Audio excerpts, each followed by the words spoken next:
이 시간을 통하여 우리가 하나님의 말씀을 듣게 되기를 원합니다. 오늘 사무엘상 21장 10절부터 15절 말씀을 가지고 생존 비결이라는 제목으로 말씀을 나누기를 원합니다.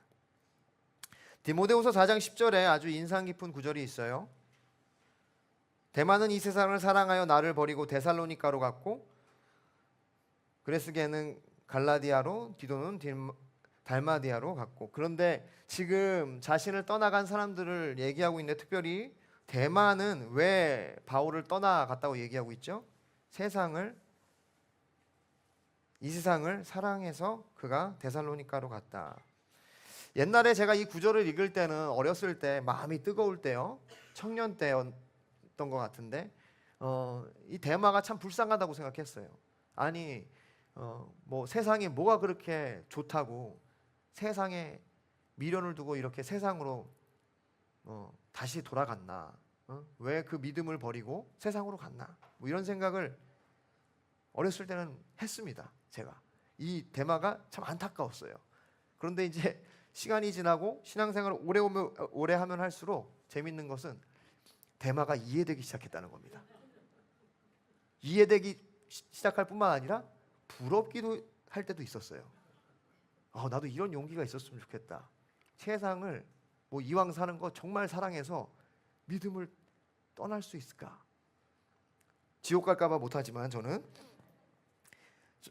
여러분 이것을 보면은 우리의 신앙이 언제나 한결같지 않다는 것을 알게 됩니다.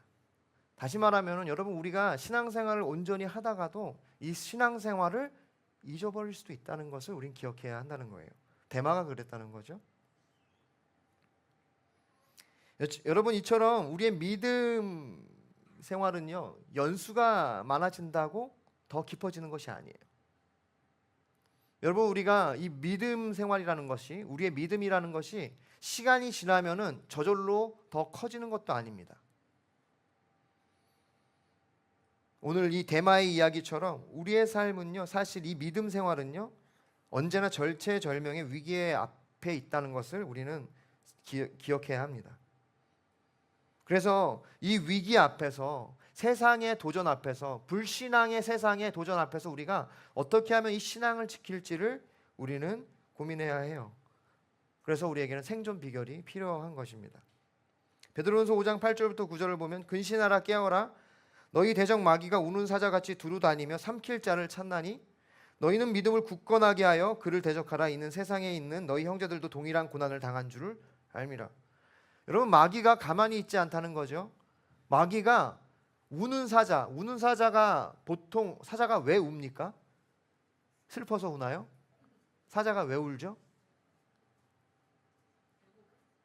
보통 먹잇감을 찾을 때 운다고 하고, 어떤 사람은 이제 먹잇감이 뭔가 긴장하게 하도록 울기도 하고, 말 그대로 정말 배고파서 울기도 한다고 합니다. 여러분, 이렇게 우는 사자가 그렇게 먹을 자를 찾는 것처럼 마귀가 우리를 그렇게 우리의 대적이 우리를 그렇게 호시탐탐 우리를 노리고 있다는 거예요. 원수 마귀가 우리를 무너뜨리려고 그렇게 호시탐탐 노리고 있는 이때 어떻게 하면 우리가 이 신앙을 지키며 살 수 있을까요?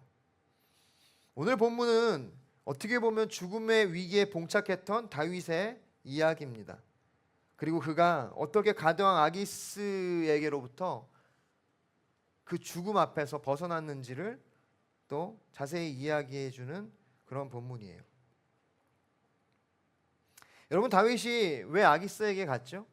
그는 아마 전략적으로 사울이 자신을 죽이려고 하니까 이 아기스에게 가서 자기가 그의 편에 서면은, 혹은 그에게 잠깐 들어가면은 뭔가 그를 잘 구슬려서 잠깐은 피할 수 있다고 생각했는지도 몰라요.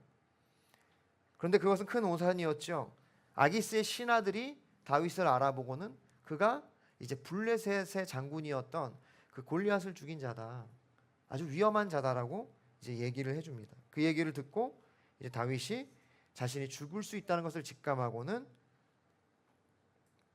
그 안에서 기지를 발휘하여서 탈출하는 그러한 부문이라고 할 수 있어요.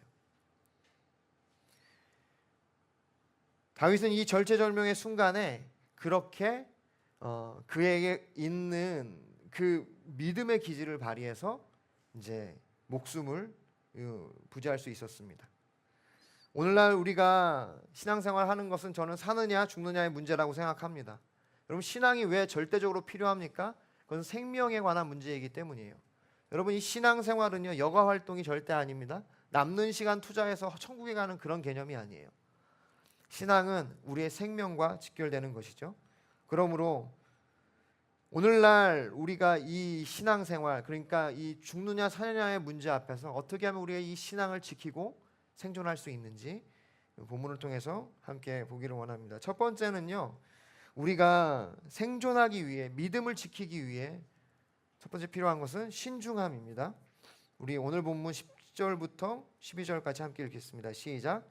그날에 다윗이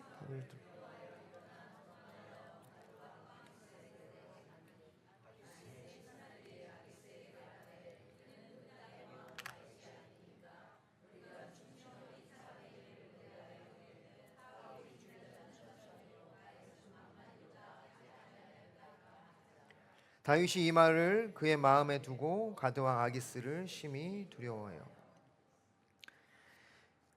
첫 번째, 우리의 믿음을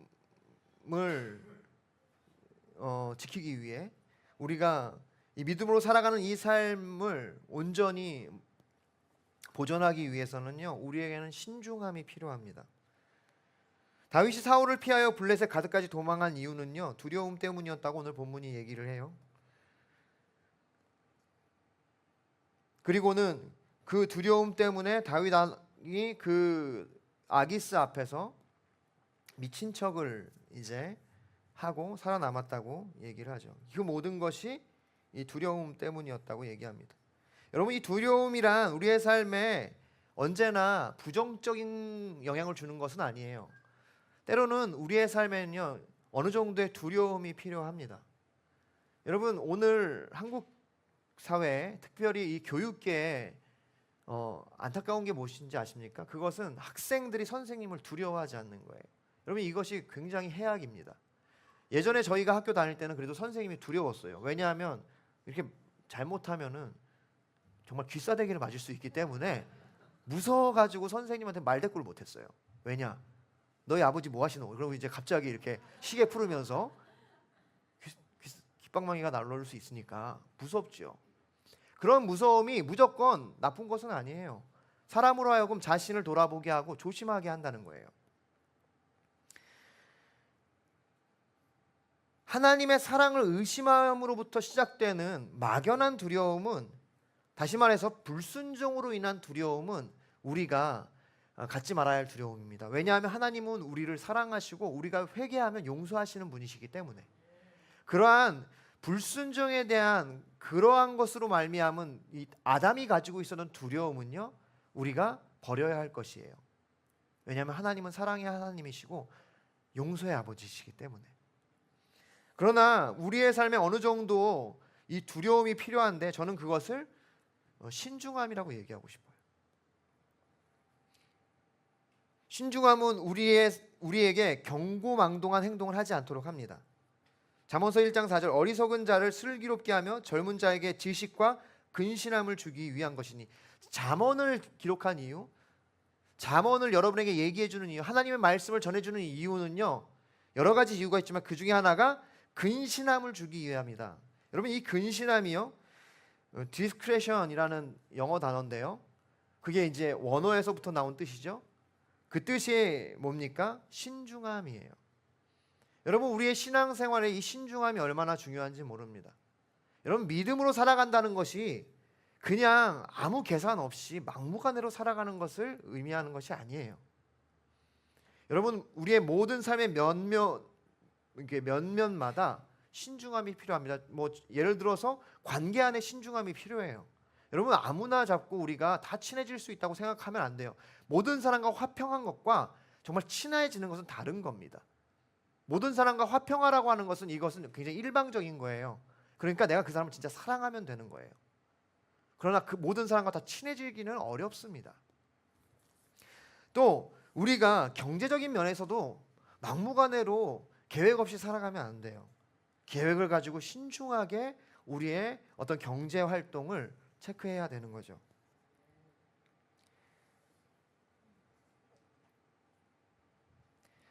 다윗이 오늘 본문에 보면은 사울을 두려워했다고 했는데 그의 두려움은 어떤 막연함이나 어떤 추측에 의한 게 아니었어요.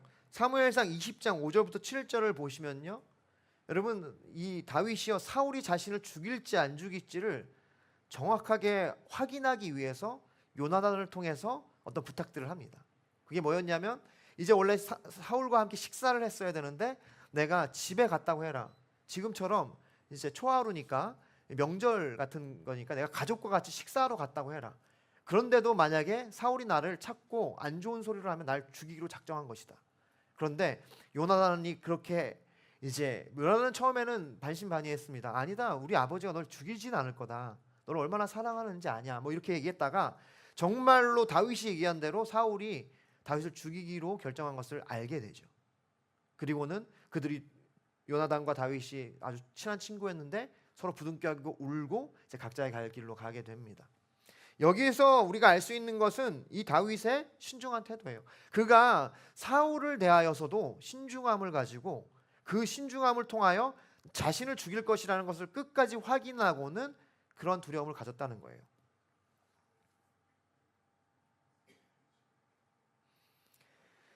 신중함은 우리의 삶에 경계심을 만들어냅니다.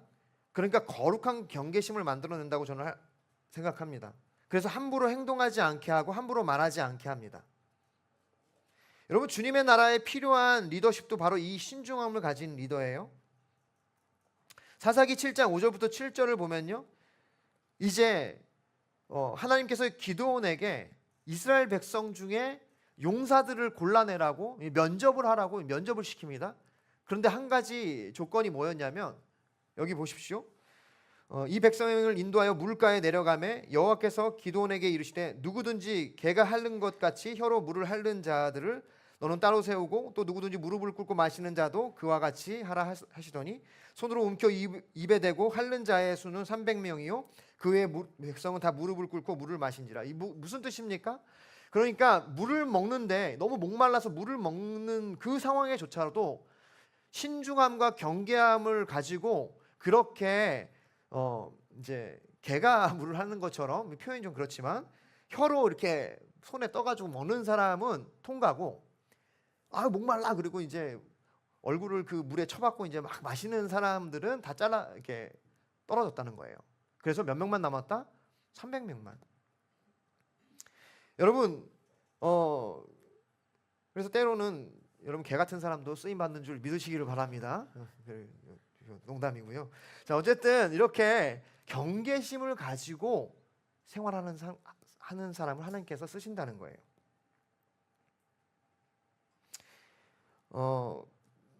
바울은 디모데에게 여러 가지 얘기를 해주면서 그에게 감독의 조건, 그러니까 리더의 조건을 여러 가지 나열했는데 그 중에 하나가 신중함이에요. 디모데후서 1장 8절 오직 나그네를 대접하며 선행을 좋아하며 신중하며 의로우며 거룩하며 절제하며.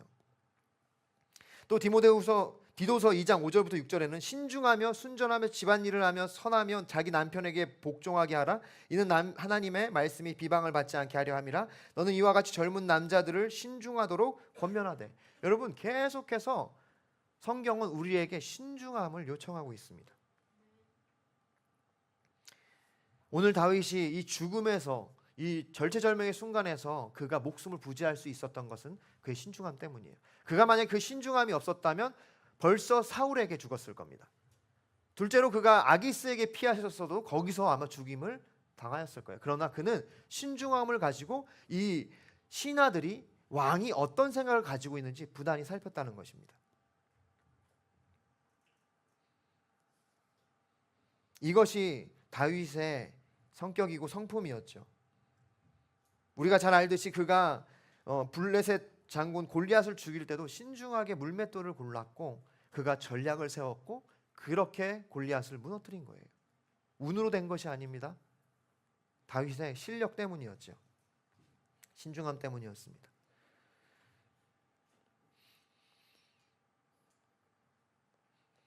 전도서에서는 이런 말씀이 있습니다. 7장 2절부터 4절. 초상집에 가는 것이 잔치집에 가는 것보다 나으니 모든 사람의 끝이 이와 같이 됨이라. 산자는 이것을 그의 마음에 둘지어다. 슬픔이 웃음보다 나음은 얼굴에 근심하는 것이 마음에 유익하기 때문이라. 지혜자의 마음은 초상집에 있으되 우매한 자의 마음은 혼인집에 있느니라. 할렐루야. 여러분, 우리의 삶이 때로는 너무도 어려운 순간이 있을 겁니다. 여러분, 그럴 때 하나님께서 우리에게 이 신중함을 가르치신다는 것을 믿으시기를 바랍니다. 여러분, 신앙생활은요, 이 고난이 선생님이 됩니다. 이 신앙생활, 믿음이 강한 사람의 특징은 뭐냐면요, 고난이 없는 삶을 사는 것이 아니에요. 고난이 왔을 때 그것을 교훈 삼는다는 거예요. 전도서의 말씀이 바로 그것입니다. 여러분, 우리의 마음이 인생은 파티라고 생각하는 그러한 마음에 있으면 안 돼요. 우리가 오히려 초상집에서 배워야 되는 거예요. 삶이라는 것이 죽음 앞에 있는 그러한 연약한 것이구나, 유한한 것이구나. 그래서 지혜자의 마음은 초상집에 있는 것이고 우매한 자의 마음은 혼인집, 그러니까 파티에 있는 것입니다. 인생이 파티인 줄 아는 사람들은 우매한 인생의 결과를 맞이할 수밖에 없어요. 다윗이 만약에 그러한 삶을 살았고 신중함보다는 즐기기를 좋아하고 어떠한 쉽게 행동하는 사람이었다면 그는 벌써 죽임을 당했을 거예요. 그러나 그가 신중한 사람이었기 때문에, 매사에 신중함으로 결정하고 고민했던 사람이었기 때문에 그의 신앙을 보존할 수 있었고 그의 목숨을 지킬 수 있었던 것입니다. 사랑하는 성도 여러분, 신중함을 회복하십시오. 여러분이 지금 이때 여러분의 신앙을 지킬 수 있는 첫 번째, 여러분의 그 신앙의 목숨을 생존시킬 수 있는 첫 번째 그 원칙은요, 바로 신중함입니다. 두 번째로 절박함입니다. 오늘 본문 13절, 14절, 15절 같이 읽겠습니다. 시작. 그들 앞에서 그의 행동을 번역.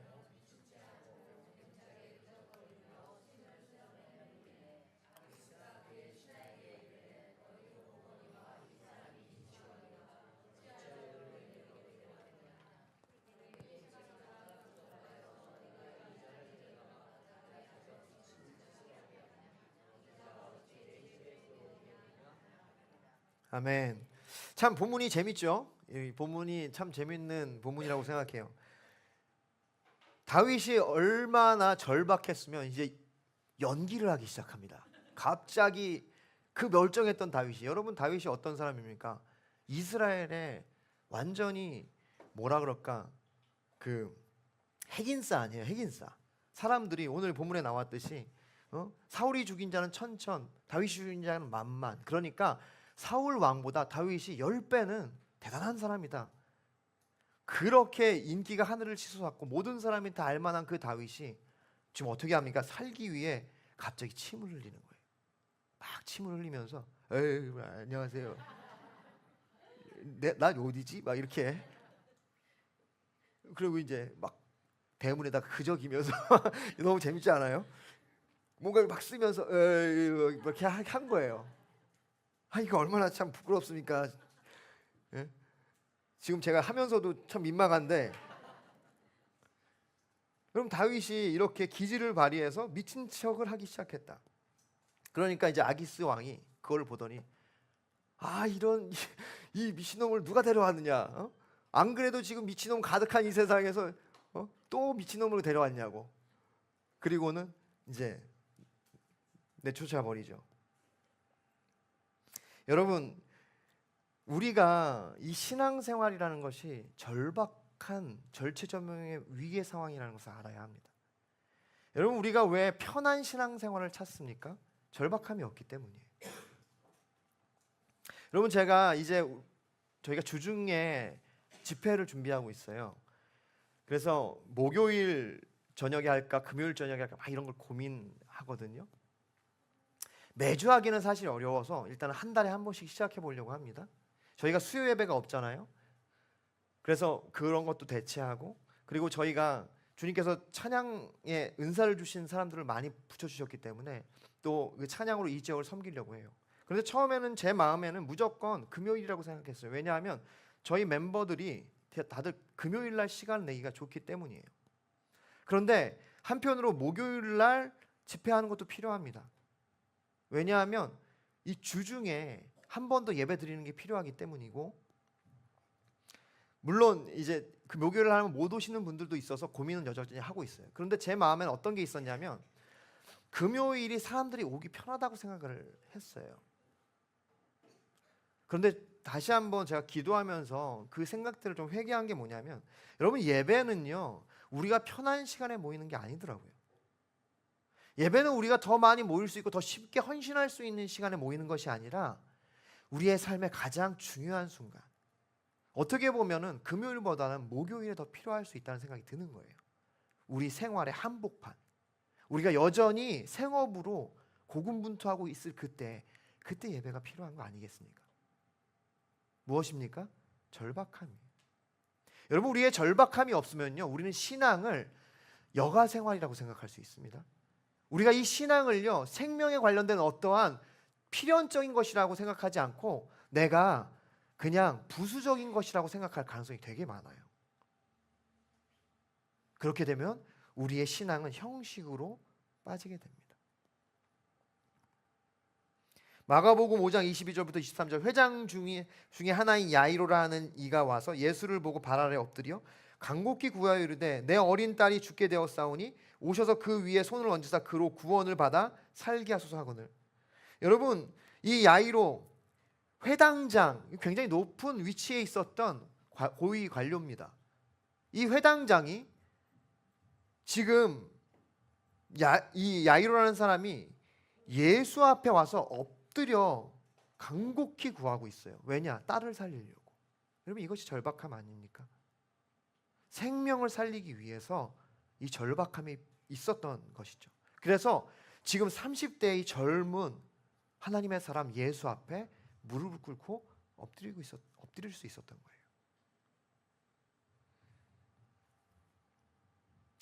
우리가 살아남기 위해서는 이와 같은 절박함이 필요합니다. 여러분, 이건 조금 아주 커렉트한, 아주 정확한 예가 아닐 수 있지만, 우리가 6.25 전쟁 때 우리가 이제 전세가 완전히 불리하게 됐고 낙동강 이남으로 모두 우리가 이제 밀려난 적이 있어요. 그러니까 이 지금의 경상 남북도 정도만 남겨놓고 한반도가 다 북한이 이제 점령한 상태였죠. 이때 메가더 장군이 기지를 발휘해서 어떤 작전을 준비합니까? 인천 상륙작전. 여러분, 이것은 사실 너무도 성공 확률이 떨어지는 그러한 작전이었어요. 왜냐하면 조수 간만의 차가 굉장히 심했고, 특별히 이 인천 앞바다는요 노르망디와 같이 모래톱으로 구성된 앞바다가 아니라 뭘로 구성되어 있죠?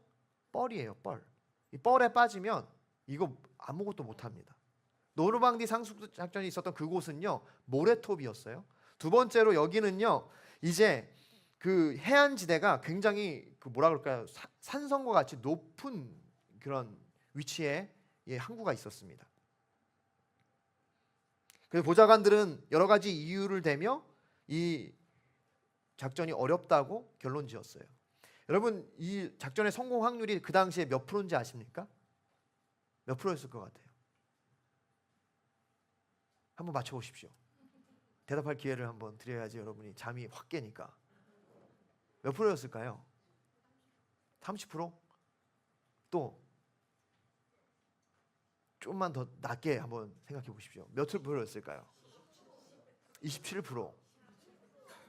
여러분, 예? 5%. 야, 여기 찬수가 믿음이 제일 좋네요. 자, 0.02%였다고 합니다. 그 작전이 성공할 확률, 당시 보좌관들이 계산한 성공 확률이 0.02%. 여러분, 그때 메가더 장군 말이 되게 중요해요. 그러니까 유명합니다. 그 보고를 들은 메가더 장군이 뭐라고 하는지 아십니까? 그래서 인천입니다.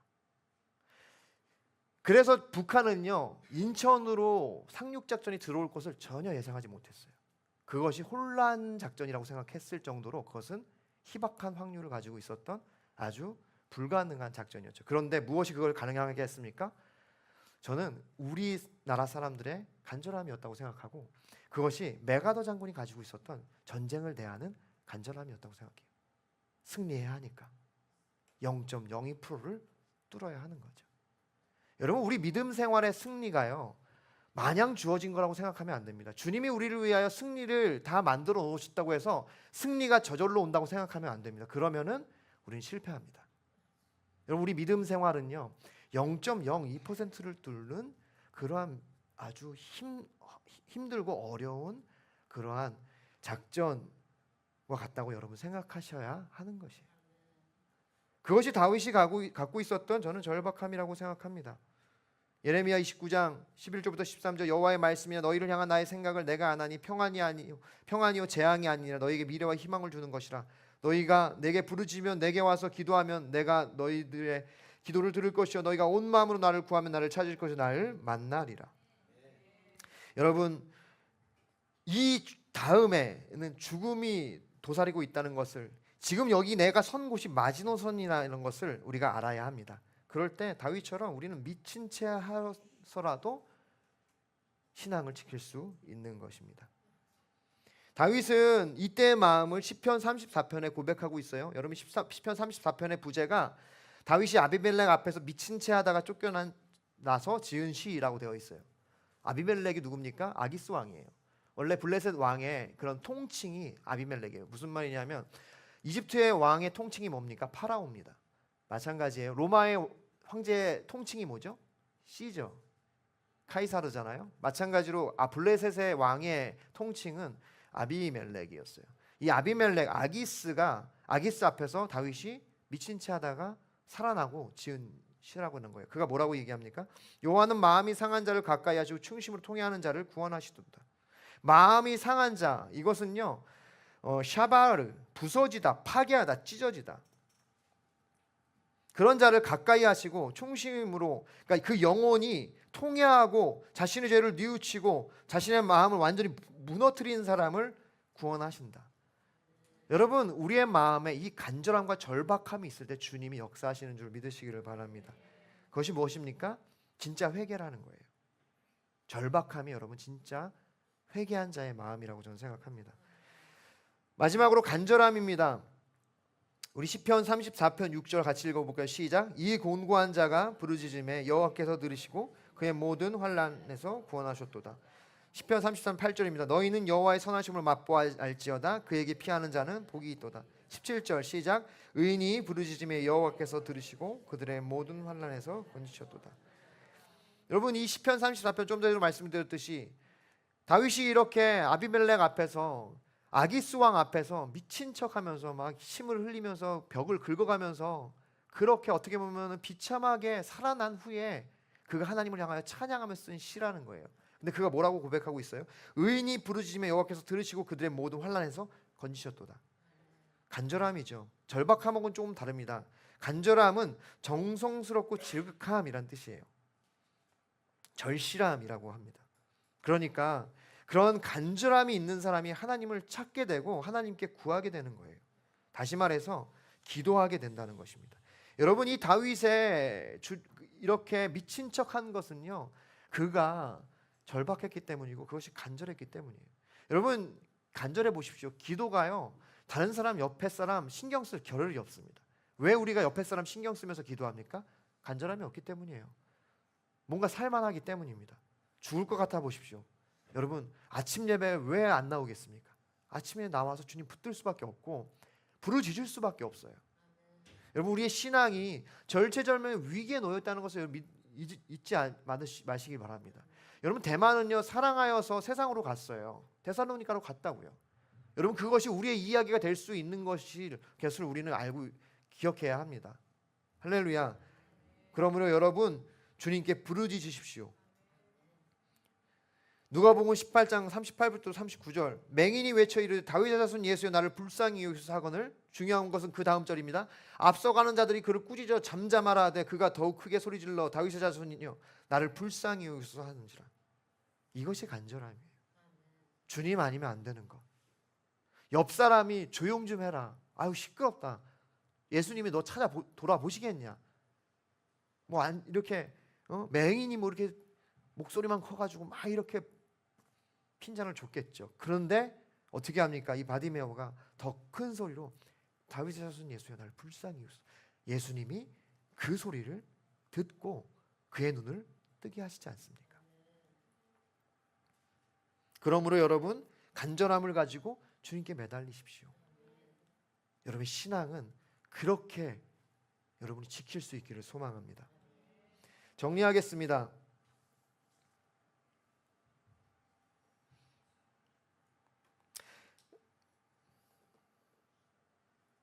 제가 이제 이 얘기를 아마 했던 적이 있었던 것 같은데 4년 전에 예수전도단 사역을 좀 내려놓은, 제가 예수전도단에 꽤 오래 있었습니다.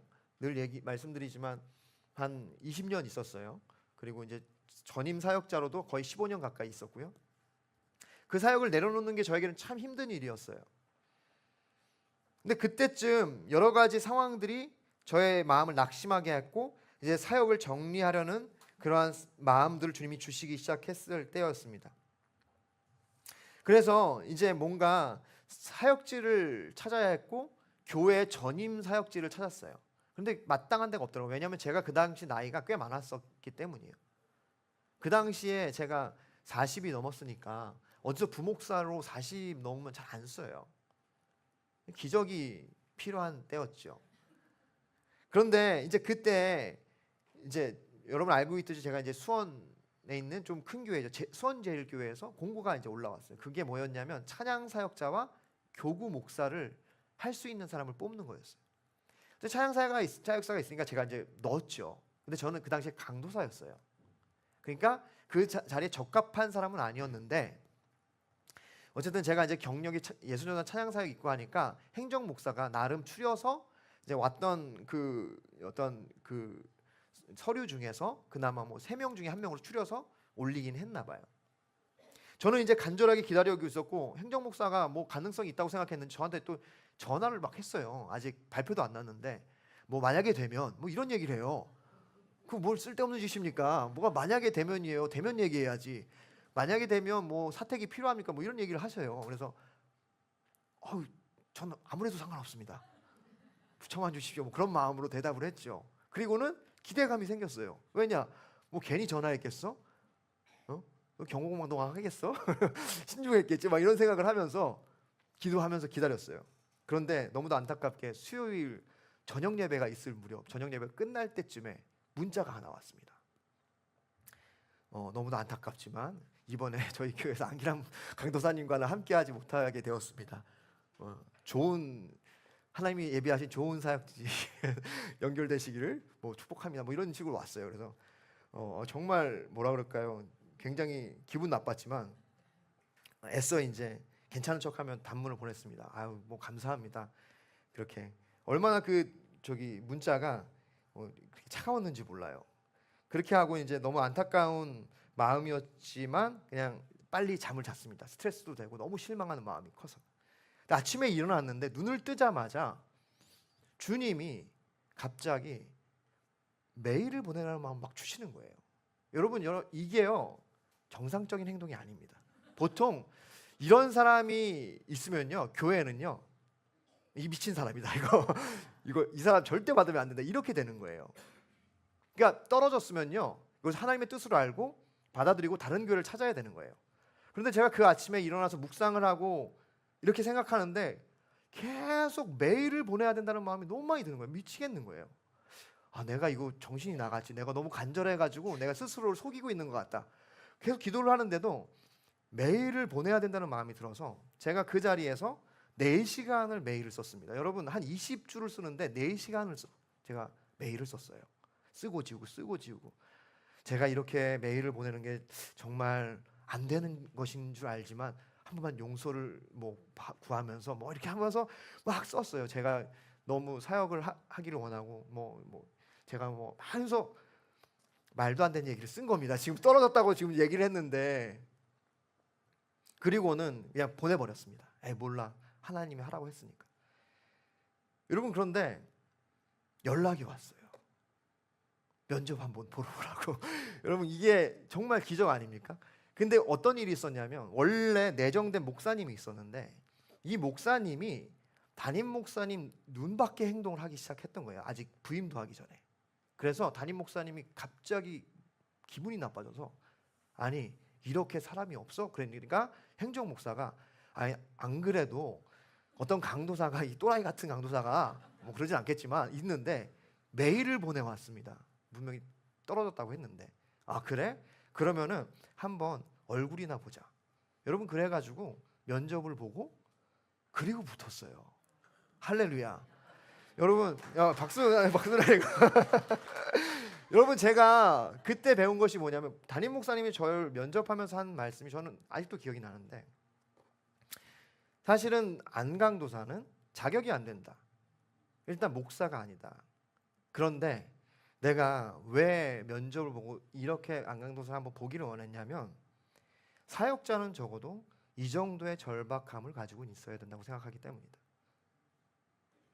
할렐루야. 여러분 우리의 신앙은 정말 장난이 아니에요. 여러분 아시죠? 우리의 신앙은 사느냐 죽느냐에 관한 것입니다. 여러분 우리가 이 신앙에 실패하면 영원한 형벌 가운데 들어갈 수밖에 없는 것이 우리의 신앙이에요. 여러분 우리가 마치 소풍 온 것처럼 신앙생활을 하면 절대로 성장하지도 못하고 하나님 뜻을 발견하지도 못합니다. 여러분 다윗이요 자신은 기름 부음 받았고 모든 이스라엘 백성이 자신을 알고 나를 죽일 수 있는 사람이 없다고 생각했으면 그가 왜 미친 척을 합니까? 왜 이렇게 절박하게 벽에 글씨를 써가면서 침을 흘리면서 어떻게 이렇게 하냐고요. 한 가지예요. 하나님을 향한 절박함. 여러분의 신앙생활은 어떻습니까?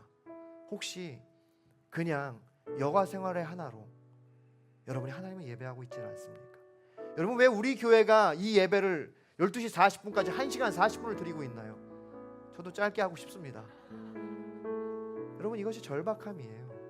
여러분 신앙생활은요 그냥 남는 시간 우리의 편한 시간을 들여서 하는 것이 신앙생활이 아니라 생명을 드려야 된다고요. 어떻게 생명을 드릴 수 있습니까? 우리가 간절함을 가져야죠. 이거 아니면 난 죽는다. 다윗이 어떻게 미친 척 할 수 있었어요? 내가 이거 안 하면 죽는다. 여러분은 왜 여러분이 살아야 하는지 아십니까? 시편 118편 17절 내가 죽지 않고 살아서 여호와께서 하시는 일을 선포하리로다. 여러분 승리는 여러분이 살아남는 것입니다. 생존하는 것이에요. 여러분이 생존하십시오. 믿음으로 살아남으십시오. 이겨내십시오. 신중함과 절박함과 간절함으로 여러분의 당면한 이 삶의 문제들을 이겨내십시오. 그냥 신앙의 이름으로 덮지 마세요. 여러분의 사업, 여러분의 직장, 여러분의 관계, 여러분의 가정의 모든 문제들 여러분 신중함과 절박함과 간절함으로 여러분이 부딪히셔야 합니다. 다윗은 회피하지 않았어요. 도망가지 않았습니다. 미친 척하기 시작했어요. 여러분 이 간절함으로 우리가 죽지 않고 살아서 여호와의 하시는 선한 일을 선포할 수 있기를 소망합니다.